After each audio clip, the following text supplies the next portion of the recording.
The real karma secret that most people get completely wrong. Karma is one of those words we don't translate. Its basic meaning is simple enough: action. But because of the weight the Buddha's teachings give to the role of action, the Sanskrit word karma packs in so many implications that the English word action can't carry all its luggage. This is why we've simply airlifted the original word into our vocabulary. But when we try unpacking the connotations the word carries, now that it has arrived in everyday usage, we find that most of its luggage has gotten mixed up in transit. For most people, karma functions like fate, and bad fate at that. An inexplicable, unchangeable force coming out of our past, for which we are somehow vaguely responsible and powerless to fight. I guess it's just my karma. I've heard people sigh when bad fortune strikes with such force that they see no alternative to resigned acceptance. The fatalism implicit in this statement is one reason why so many of us feel repelled by the concept of karma. For it sounds like the kind of callous myth-making that can justify almost any kind of suffering or injustice in the status quo. If he's poor, it's because of his karma. If she's been raped, it's because of her karma. From this, it seems a short step to saying that he or she deserves to suffer, and so doesn't deserve our help. This misperception comes from the fact that the Buddhist concept of karma came to the West at the same time as non-Buddhist concepts, and so ended up with some of their luggage.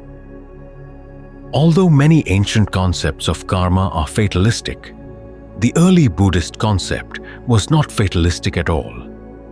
In fact, if we look closely at early Buddhist ideas of karma, we'll find that they give even less importance to myths about the past than most modern people do. For the early Buddhists, karma was non-linear. Other Indian schools believed that karma operated in a straight line, with actions from the past influencing the present, and present actions influencing the future. As a result, they saw little room for free will.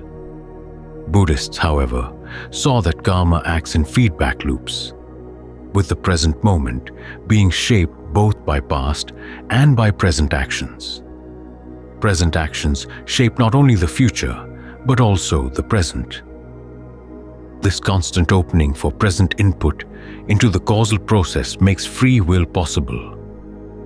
This freedom is symbolized in the imagery the Buddhists use to explain the process. Flowing water. Sometimes the flow from the past is so strong that little can be done except to stand fast. But there are also times when the flow is gentle enough to be diverted in almost any direction. So instead of promoting resigned powerlessness, the early Buddhist notion of karma focused on the liberating potential of what the mind is doing at every moment. Who you are, what you come from, is not anywhere near as important as the mind's motives for what it's doing right now. Even though the past may account for many of the inequalities we see in life, our measure as human beings is not the hand we've been dealt, for that hand can change at any moment. We take our own measure by how well we play the hand we've got.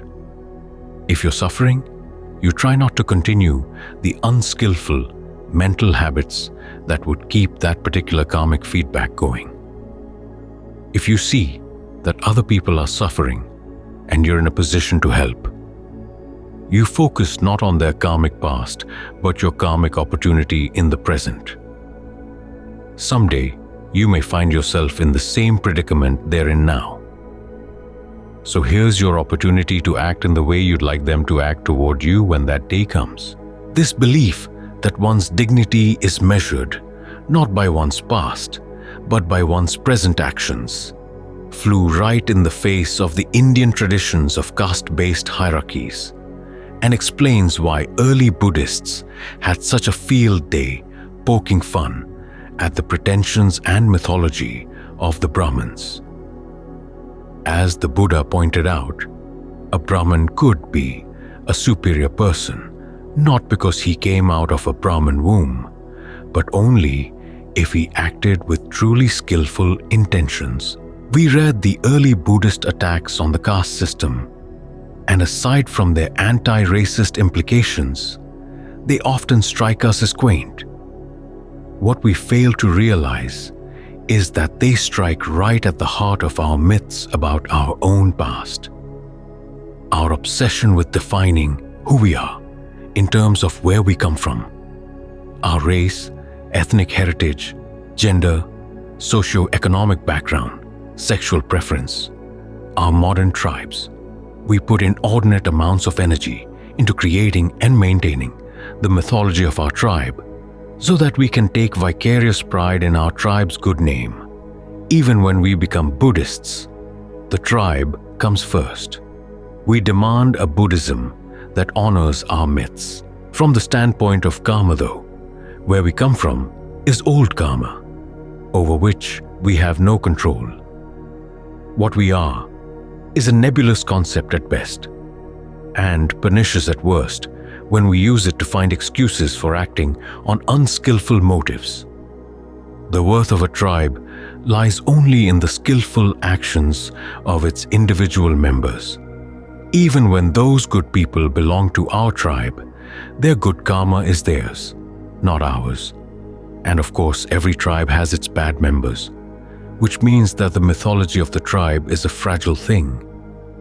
To hang on to anything fragile requires a large investment of passion, aversion, and delusion, leading inevitably to more unskillful actions on into the future. So the Buddhist teachings on karma, far from being a quaint relic from the past, are a direct challenge to a basic thrust and basic flaw in modern culture. Only when we abandon our obsession with finding vicarious pride in our tribal past and can take actual pride in the motives that underlie our present actions, can we say that the word karma, in its Buddhist sense, has recovered its luggage. And when we open the luggage, we'll find that it's brought us a gift. The gift we give ourselves and one another when we drop our myths about who we are and can instead be honest about what we're doing with each moment, at the same time making the effort to do it right.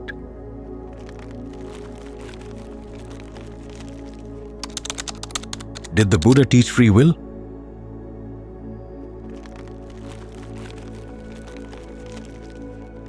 As with so many other issues, the Buddha took a middle path between the two extremes of determinism and total free will.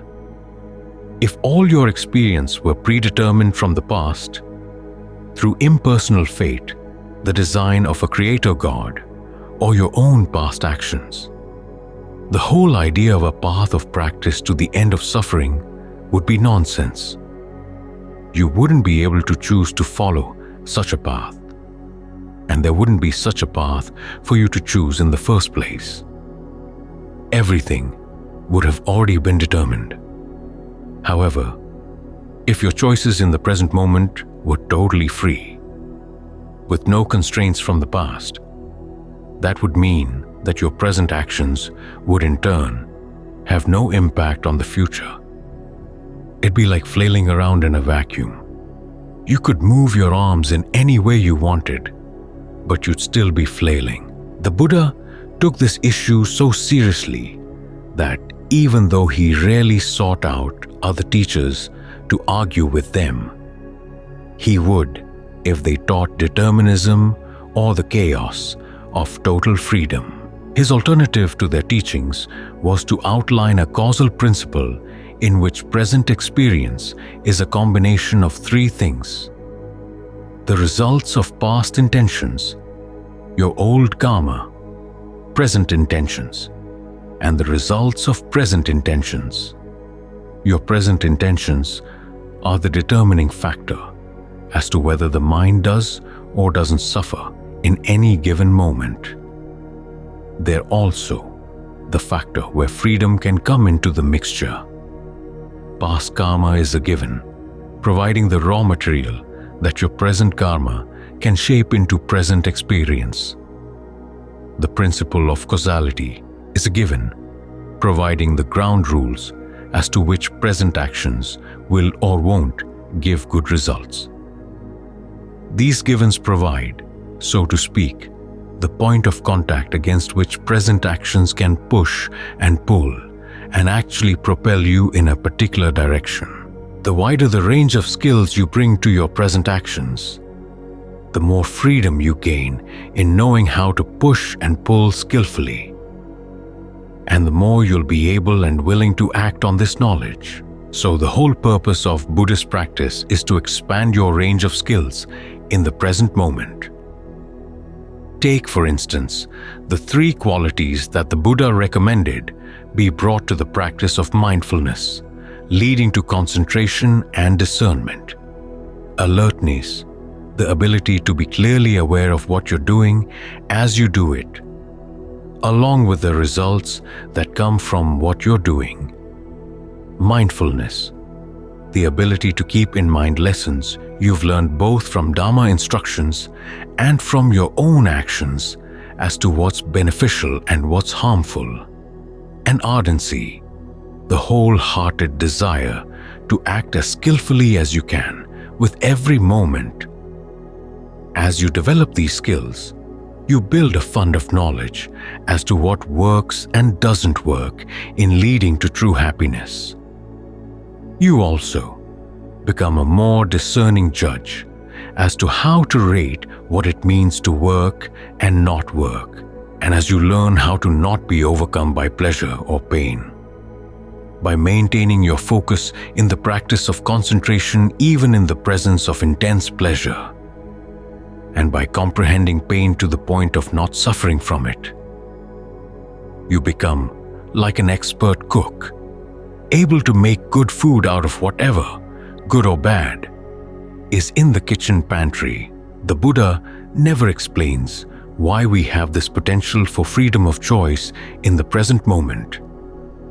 He just teaches how best to take advantage of it.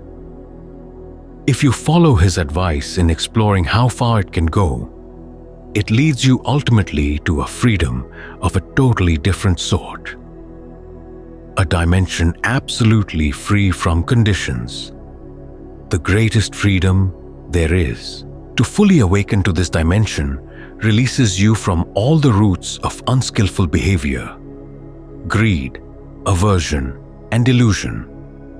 You've mastered the skills needed not to suffer from past karma and not to create any new karma with your present intentions. From that point on until death, you're free to will only what is skillful. After death, your freedom is so total that it can't be described. It's for the sake of this freedom that instead of simply taking a position on free will, the Buddha taught how you can free your will from the unskillful limitations that keep it bound. Even if you don't make it all the way to full awakening in this lifetime, you find that by developing the skills, he recommends you broaden the freedom you bring to the culinary art that is your life.